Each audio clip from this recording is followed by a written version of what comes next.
សួស្តីអ្នកទាំងអស់គ្នាថ្ងៃនេះខ្ញុំនឹងប្រាប់អ្នកទាំងអស់គ្នាពីវិធីធ្វើ poster ខ្លួនឯងដោយងាយៗចាអញ្ចឹងជាដំបូងយើងត្រូវចូលមក Canva app បន្ទាប់មកទៀតយើង select ទម្រង់ក្តារដែលអ្នកទាំងអស់គ្នាចង់បានអញ្ចឹងខ្ញុំ select យក A4 បញ្ឈរបែបនេះបន្ទាប់មកទៀតខ្ញុំ search ពាក្យថា food menu អញ្ចឹងក្នុងនោះគឺវាមាន sample ឲ្យយើងស្ដាប់អញ្ចឹងអ្នកទាំងអស់គ្នាគ្រាន់តែជ្រើសរើសមួយណាដែលអ្នកទាំងអស់គ្នាពេញចិត្តទៅបានហើយអញ្ចឹងខ្ញុំជ្រើសរើសបានបែបនេះហើយចាអញ្ចឹងបន្ទាប់មកទៀតខ្ញុំក៏កែពី breakfast menu ទៅជា food menu វិញអញ្ចឹងអ្នកទាំងអស់គ្នាអាចជ្រើសរើសឈ្មោះឬក៏អីហាងរបស់អ្នកទាំងអស់គ្នាបានអញ្ចឹងយើងជ្រើសរើសបែបនេះហើយយើងក៏ សេរី decor តិចតួចដែរដែលយើងមើលទៅវាស្អាតណាចាអញ្ចឹងបន្ទាប់ពី សេរី decor បានស្អាតហើយខ្ញុំក៏ search ពាក្យថា white plate ដើម្បីជ្រើសរើសយកចានពណ៌សមួយដែលយើងយកជា sample ទម្រង់ដើម្បីយើងដាក់នៅលើ poster របស់យើងដើម្បីសេរីចាបន្ទាប់មកខ្ញុំក៏ remove background របស់ចានបន្ទាប់មកទៀតខ្ញុំក៏សេរីនៅតាមទីតាំងដែលខ្ញុំគិតថាខ្ញុំចង់ដាក់ food menu នៅត្រង់ហ្នឹងបន្ទាប់មកទៀតខ្ញុំសេរី layer អញ្ចឹងយើងអាចទៅលើឬក៏ទៅក្រោមបានតាមទីតាំងដែលអ្នកនរគ្នាពេញចិត្តចា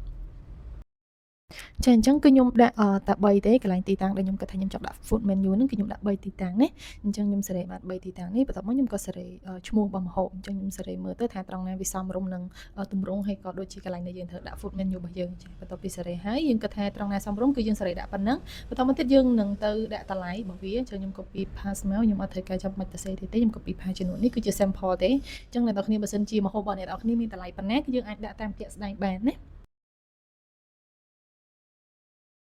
ចាអញ្ចឹងបន្ទាប់ពីខ្ញុំបានមុខម្ហូបមួយហើយខ្ញុំក៏ទៅ search មួយទៀតពាក្យថា chicken fry អញ្ចឹងខ្ញុំក៏ទទួលបានមាន់បំពងមួយចានបន្ទាប់មកខ្ញុំក៏សេរី layer របស់វាទៅតាមស្តុករបស់វាដែលខ្ញុំគិតថាស័ក្តិសមជាមួយនឹង poster មួយហ្នឹង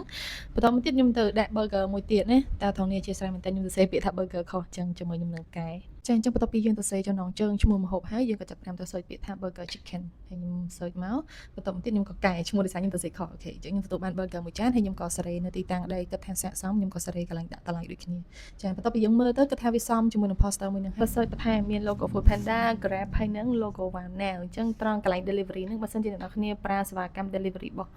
ក្រុមហ៊ុនមួយណាយើងអាចសេរីដាក់បាននេះគាត់ទៅជា sample ទេណាអញ្ចឹងបន្ទាប់ពីមើលមកយើងគិតថាស័ក្តិសមហើយយើងក៏ដាក់លេខទូរស័ព្ទអញ្ចឹងកន្លែង order ណាហ្នឹងគឺយើងដាក់លេខទូរស័ព្ទរបស់យើងចូលមកនេះលេខឧទាហរណ៍ណាខ្ញុំអត់មានឲ្យគេប្រើលេខហ្នឹងអញ្ចឹងខ្ញុំគាត់ដាក់លេខលេងបន្ទាប់មកទៀតខ្ញុំ search ពាក្យថាphone